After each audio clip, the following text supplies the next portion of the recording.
Bonjour à tous. Pour cette nouvelle capsule vidéo sur le rapport de marché de Patrice Ménard Multilogement, on va aller à la page 8, Tendance des dépenses.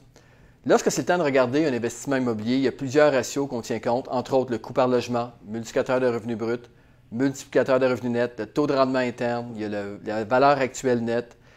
Donc, à la page 8, on va parler de pourcentage sur les revenus bruts. En fait, on ne peut jamais prendre juste un ratio pour analyser les immeubles. Cependant, le pourcentage de dépenses sur les revenus bruts va donner l'indice de performance actuellement de l'immeuble.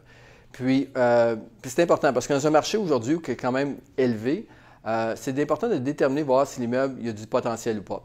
Donc, avec ce ratio, la moyenne au Québec présentement des immeubles qui sont chauffés propriétaires est à 47 de dépenses. Lorsqu'on va sur un immeuble qui est chauffé locataire, on est à 41 Fait qu'on a la moyenne ici. Et pour vous donner un exemple, quand on va sur le marché, présentement, nous, ce qu'on a fait, c'est qu'on a étudié et analysé et développé des analyses comparatives de marché pour tous les immeubles qui sont présents sur le marché. Et quand on va à la région de Québec, il y a présentement 162 propriétés qui sont présentement en vente de 6 logements et plus.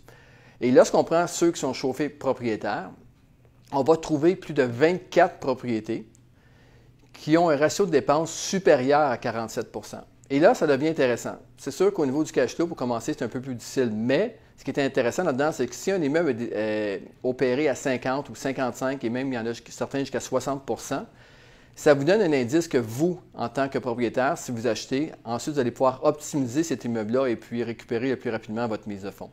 Fait que c'est vraiment une façon facile de calculer. En fait, il y a beaucoup de travail. Vous pouvez vous-même essayer de calculer les 162. Sinon, on a fait le travail de notre côté.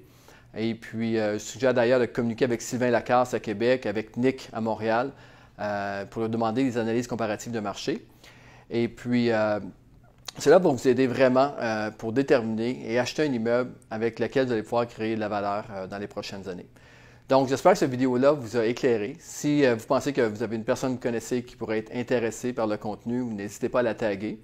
Et encore mieux ça, vous pouvez la partager. Merci beaucoup.